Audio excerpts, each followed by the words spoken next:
नमस्कार, स्वागत है आपका वीके न्यूज में। अयोध्या में राम मंदिर और बाबरी मस्जिद के ऊपर जब सुप्रीम कोर्ट का फैसला आया तो तमाम हिंदू संगठनों की उम्मीद जाग उठी।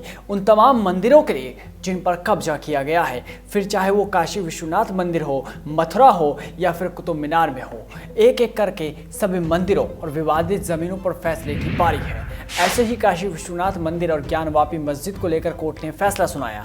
जाहिर है इस फैसले से कईयों की नींद उड़ चुकी है। मुस्लिम नेताओं को अब डर सताने लगा है और इन्हीं में शामिल हैं AIM के प्रमुख असुद्दीन ओवैसी।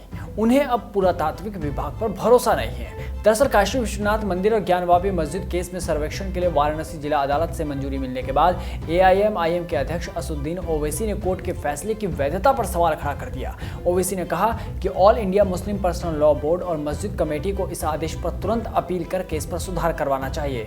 ओवैसी ने ASI पर भी आरोप लगाया है कि वो हिंदुत्व के हर प्रकार के झूठ के लिए दाई की तरह काम कर रही है। उन्होंने बाबरी मामले पर सुप्रीम कोर्ट के फैसले का हवाला देते हुए कहा कि संस्कृति मंत्रालय से जुड़ी सरकारी एजेंसी जहां तक है धोखाधड़ी करेगी और इतिहास दोहराया जाएगा जैसा बाबरी मामले में हुआ था। वो बोले कि किसी भी व्यक्ति को मस्जिद की प्रकृति बदलने का कोई अधिकार नहीं है। सिर्फ यही नहीं, ओवैसी ने PM मोदी से भी कहा कि उन्हें धार्मिक स्थलों के धर्मांतरण निषेध कानून 1991 को लागू करने की आवश्यकता है। अपने ट्वीट में ओवैसी ने PM से कहा उन्हें हस्तक्षेप करने की हिम्मत करनी चाहिए। जब हमने बाबरी के बारे में अपनी निराशा व्यक्त की तो कई लोगों ने हमें बात बंद करने को कहा।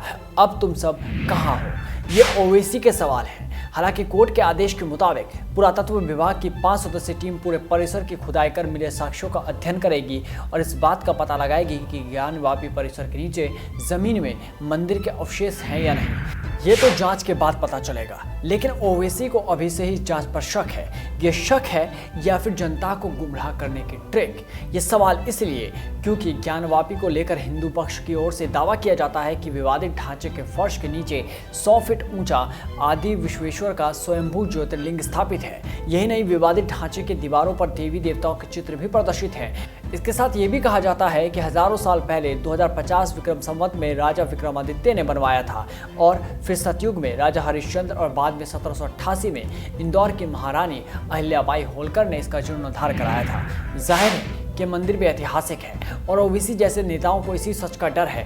कहते हैं कि सच का घूंट हमेशा कड़वा होता है और यही उनकी डर की असली वजह है कि अगर ज्ञानवापी के नीचे से भी सच सामने आ गया तो क्या होगा। तभी तो आज ओवैसी पुरातात्विक विभाग पर भी संदेह कर रहे हैं। इस रिपोर्ट में बस इतना ही। देश और दुनिया की तमाम बड़ी खबरों से जुड़े रहने के लिए बने रहिए वीके न्यूज़ के साथ। नमस्कार।